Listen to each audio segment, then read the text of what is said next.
You know the smell. Even if you haven't been inside a mall in years, you know it. That specific combination of climate control and food court and carpet, and the faintly artificial quality of the light coming through a skylit ceiling 2 stories above your head. You probably have a memory attached to it. A Saturday afternoon with nowhere particular to go. A first job behind a counter. A holiday crowd so dense that moving through it felt like swimming. The specific experience of being a teenager dropped off with friends and given a few hours that felt, for reasons hard to articulate now, like the beginning of independence. For a generation of Americans, the mall was not a building. It was a place. One of the few places in suburban life where you could be in public without a specific purpose, where you could encounter strangers, where something that resembled community gathered under a single roof. The man who designed the first enclosed mall in America understood exactly what that feeling was. He had spent his entire career trying to create it. And he spent his final years explaining, in speech after speech, that what America had built was not what he had designed. He arrived in this country in 1938 with $8 and an idea about what cities owed to the people who lived in them. The idea he built became one of the most replicated commercial formats in American history. And he died insisting that what America replicated was the wrong part. His name was Victor Gruen. He wanted to give the American suburb a town square. What America took from him was a shopping mall. And understanding the distance between those two things is the story of how one refugee architect's dream became the defining public space of the late 20th century, and why it is now disappearing. Chapter 1: Vienna. Before Victor Gruen changed American architecture, he was changed by a city. Vienna at the beginning of the 20th century was not simply a European capital. It was one of the most concentrated intellectual environments in modern history. Freud was practicing there. Wittgenstein was studying there. Klimt and Schiele were painting there. Mahler was composing there. In the coffee houses along the Ringstrasse, the ideas that would define the coming century were being argued over coffee that nobody rushed to finish. Victor Gruen, he would not become Victor Gruen until America required it, was born into this city in 1903. He trained at the Vienna Academy of Fine Arts and the Polytechnic Institute, and he worked as a theatrical set designer in the city's vibrant cabaret scene before establishing himself as an architect. The cabaret work was not a detour.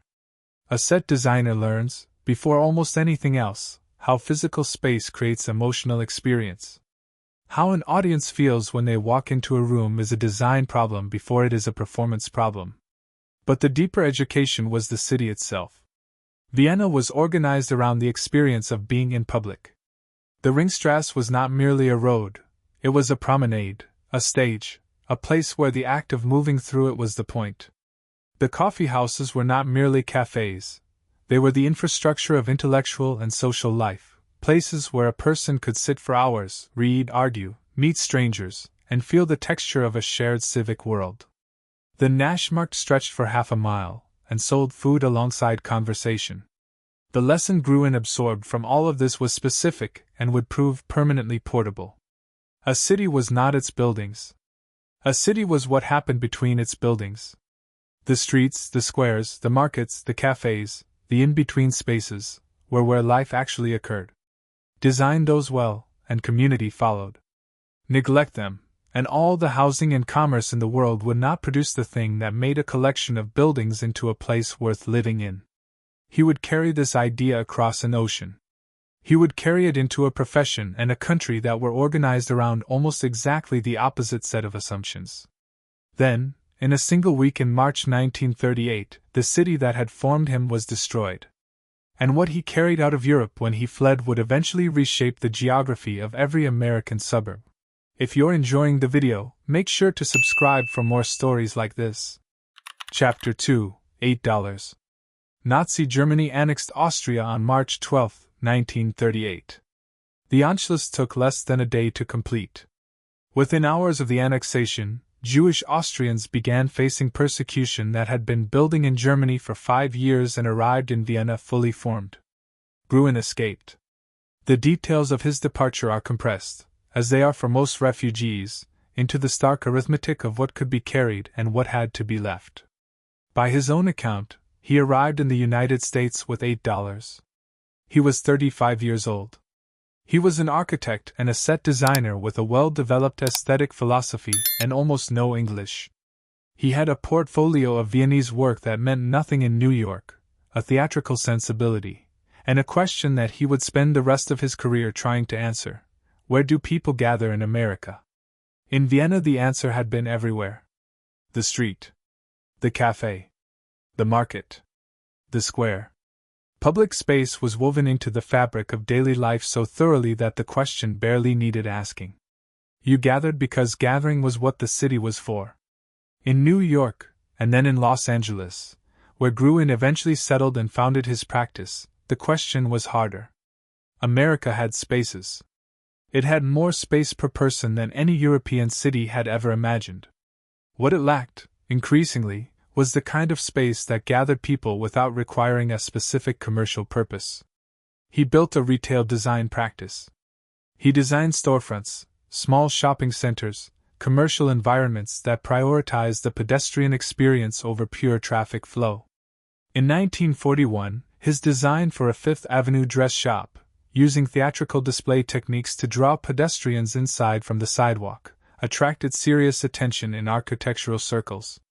He was writing for Architectural Forum. His ideas were circulating. And through all of it, the question from Vienna was accumulating urgency. Because in the post-war years, America was building something at a scale and speed that no European city had ever attempted. And what it was building had no center. Chapter 3: The Suburb Without a Center. Post-war America built suburbs at a pace that was genuinely without historical precedent.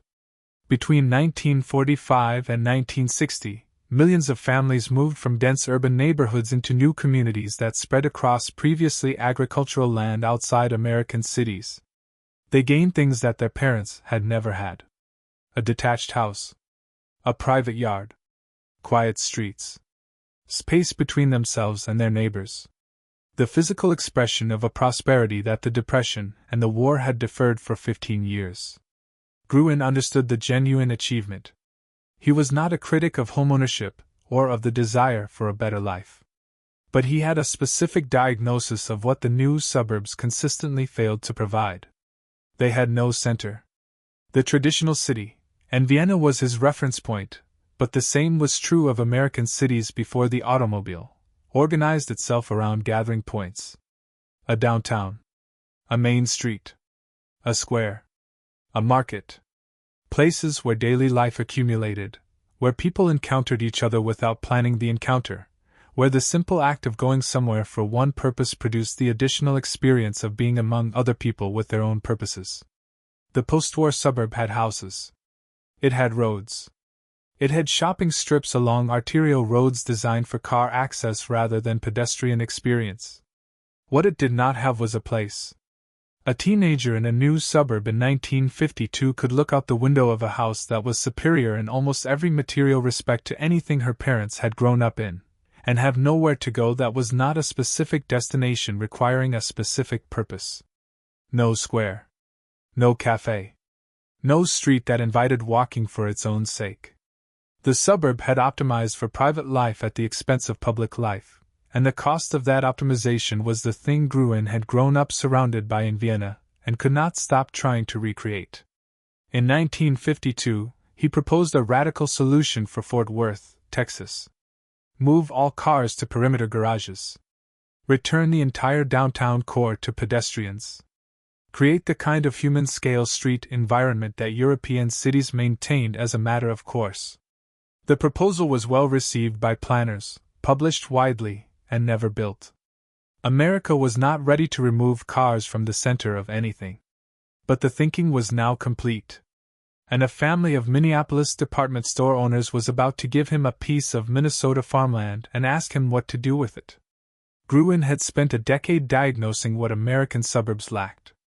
Now he had a commission large enough to try to fix it.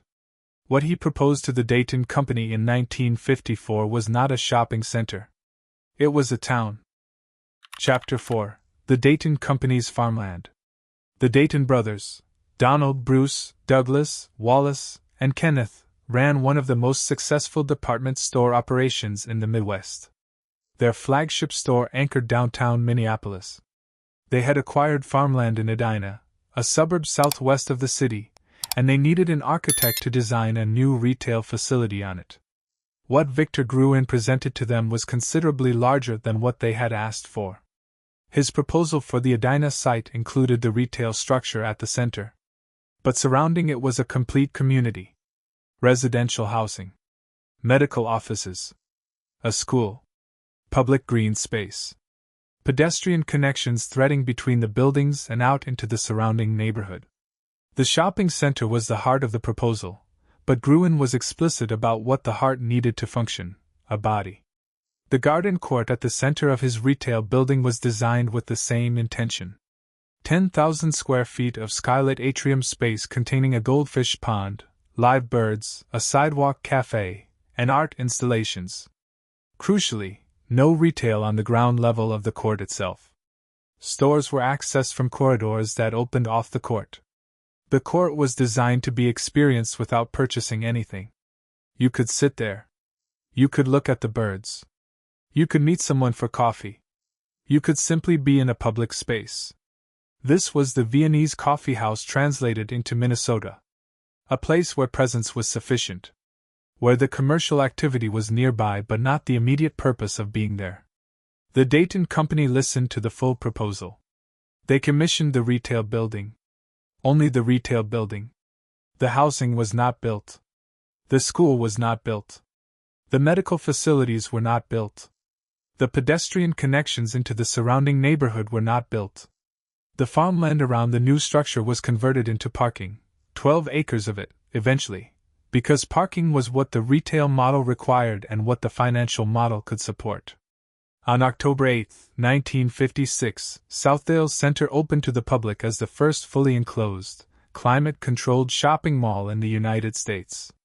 It was surrounded by a sea of asphalt. If you want to discover more hidden stories behind the world around us, subscribe to the channel. Chapter 5: The Opening.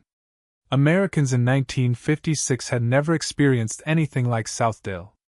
The concept of a fully enclosed shopping environment, climate-controlled, protected from Minnesota's winters that could reach 20 below zero, lit by a skylit ceiling that gave the interior a quality of light unlike anything in a conventional store, was genuinely new.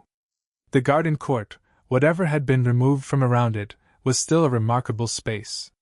People sat in it. Children looked at the goldfish. The birds moved through the artificial air.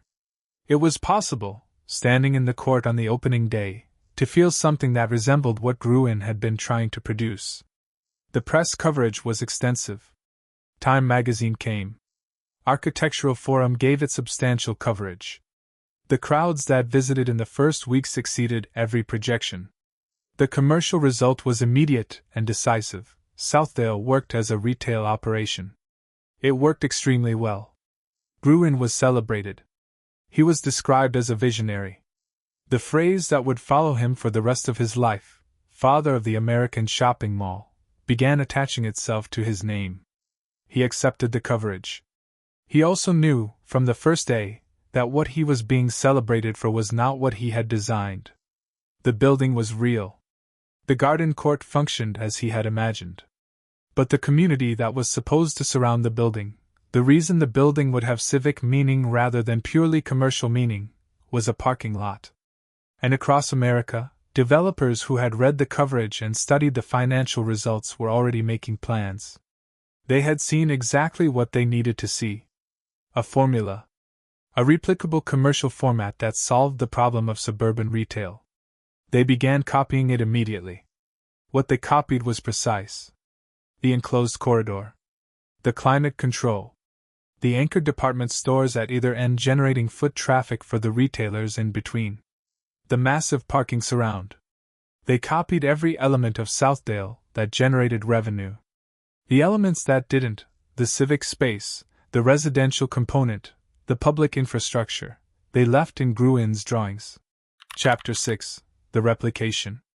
The speed at which Southdale was copied across America is one of the more striking facts in the history of American commercial development.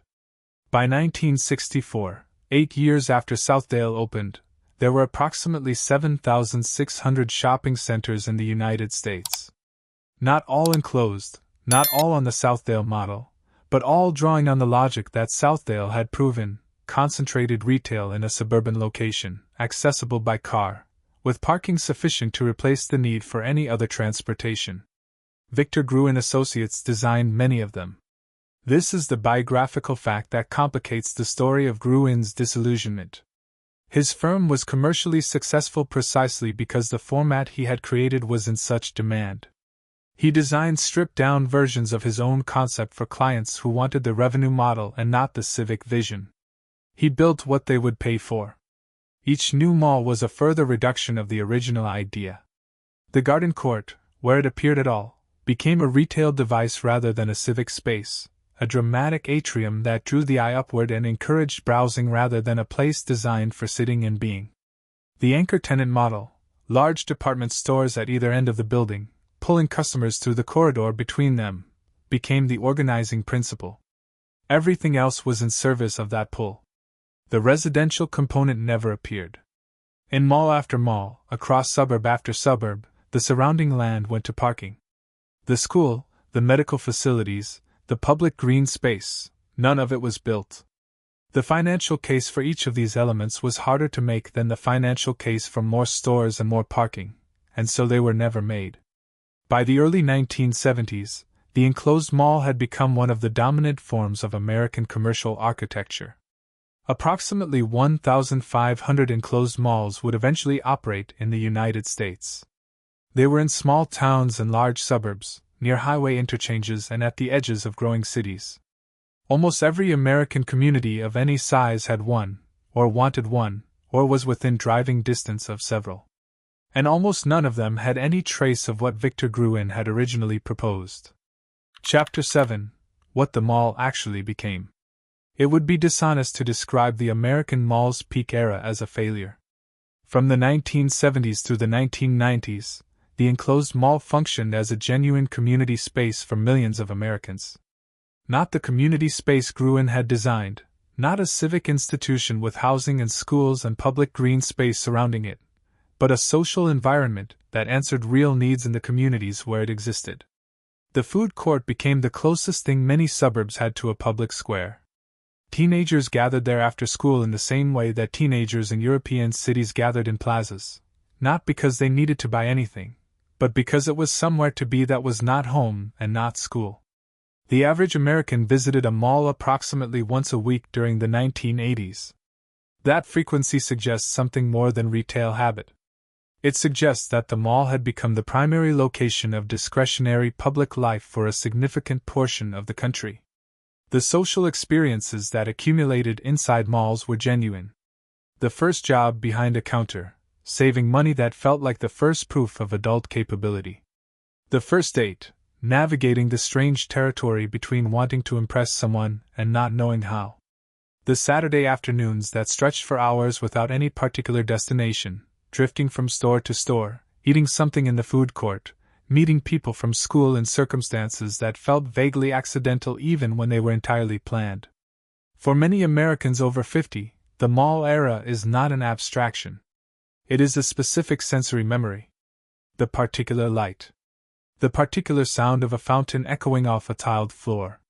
The specific mixture of stores that characterized a particular decade, the record store, the arcade, the chain that no longer exists under that name.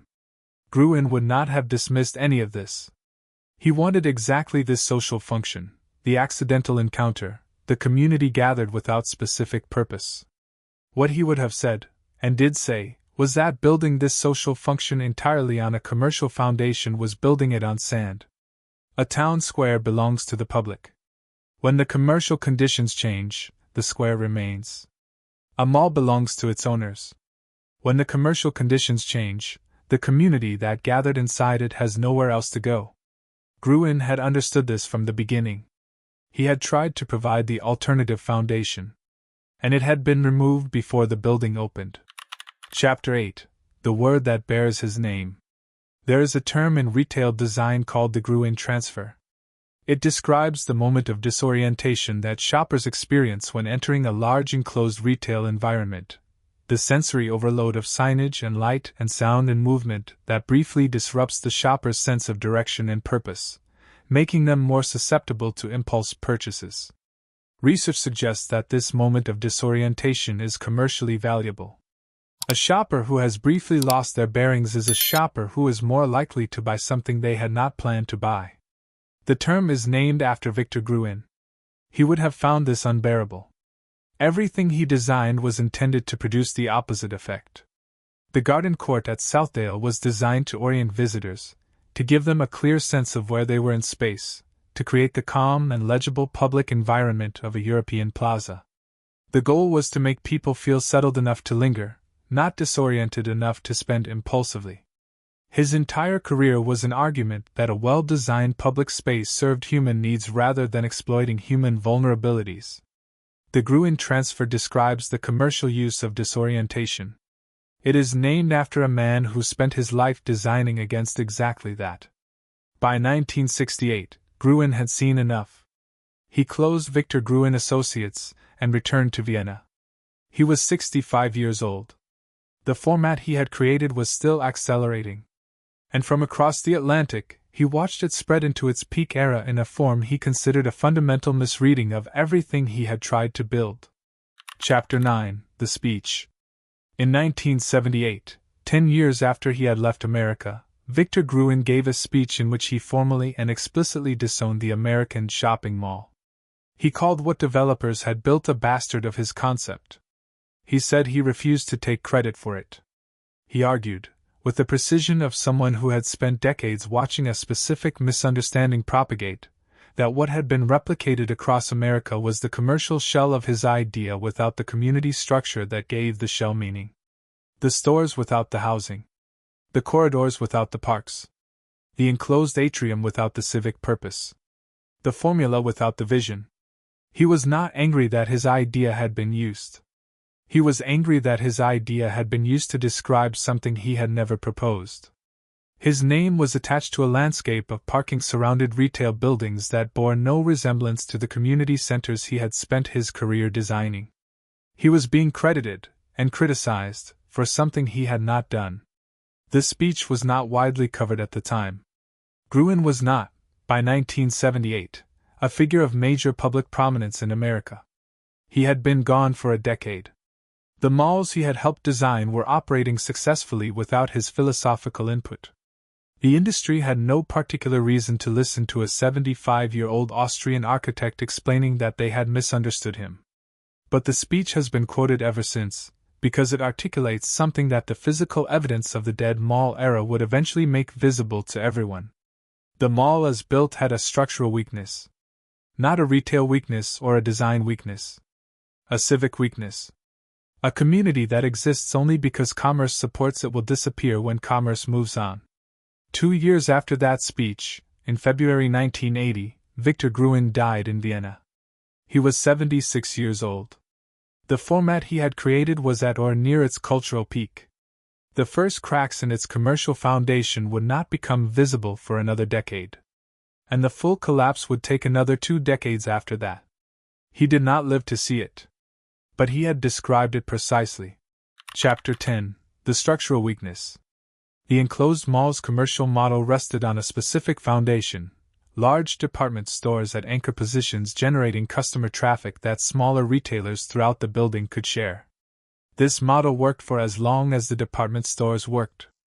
Through the 1980s and into the 1990s, the department store chains that anchored American malls were themselves under pressure. The rise of big box retail, Walmart, Target, Best Buy, offered consumers lower prices and more selection than department stores could match on many categories. Specialty chains grew, and then consolidated. The economics of the anchor tenant model began weakening before most observers recognized it as a structural problem rather than a cyclical one. The irony of what happened to Target is worth a moment of attention. The Dayton Company, the family that had commissioned Southdale, that had received Gruen's complete civic vision and decided to build only the retail building, that had covered the surrounding farmland with parking rather than housing and parks, became Target Corporation. Target was among the big box retailers that most significantly drew customers away from the enclosed mall format. The corporate descendants of the people who stripped Gruen's idea of its community elements helped build the retail format that eventually killed the thing they had stripped. E-commerce accelerated the deterioration. The convenience that enclosed malls had offered, many stores in one location, protection from weather, easy parking, was systematically undercut by the Internet's offer of more selection, lower prices, and no need to leave home at all. The mall's greatest competitive advantage had been convenience. The Internet produced a new and more extreme definition of convenience, and the mall had no answer to it. By the early 2010s, images of dying malls had become a recognizable feature of American visual culture. Empty corridors. Dark storefronts. The food court with 3 tables occupied where there had once been hundreds. The escalators running for no one. The specific melancholy of a space designed for crowds in the condition of near-total abandonment. More than 8,600 retail stores closed in 2017 alone. By 2022, commercial real estate analysts estimated that approximately 25% of the remaining enclosed malls in America face serious risk of closure. The format that had spread from Southdale to 1,500 locations in 6 decades was in visible, measurable decline. And as developers began asking what to do with these enormous empty structures, they kept arriving at the same answer. An answer that was, in its basic components, almost precisely what Victor Gruen had proposed to the Dayton Company in 1954. Chapter 11. The Future Looks Like 1954. The adaptive reuse of failed American malls has become one of the significant development stories of the 2020s. Across the country, enclosed malls that can no longer sustain retail tenancy are being redeveloped. The specific configurations of these projects vary, but the common elements are consistent enough to constitute a pattern. Housing, apartments and townhomes built on what were parking lots, sometimes inside the existing structure. Medical facilities and offices. Parks and public green space. Some retail, but retail in reduced proportion and mixed with other uses rather than constituting the entire purpose of the site. Pedestrian connections designed for people who are not driving between destinations. This is, with a historical irony that is difficult to overstate, almost exactly what Victor Gruen proposed for the land around Southdale in 1954. He proposed housing. He proposed a school. He proposed medical facilities. He proposed public green space. He proposed a center where people could live, work, gather, and shop without any single one of those activities being the exclusive purpose of being there. The Dayton Company built a retail building and a parking lot.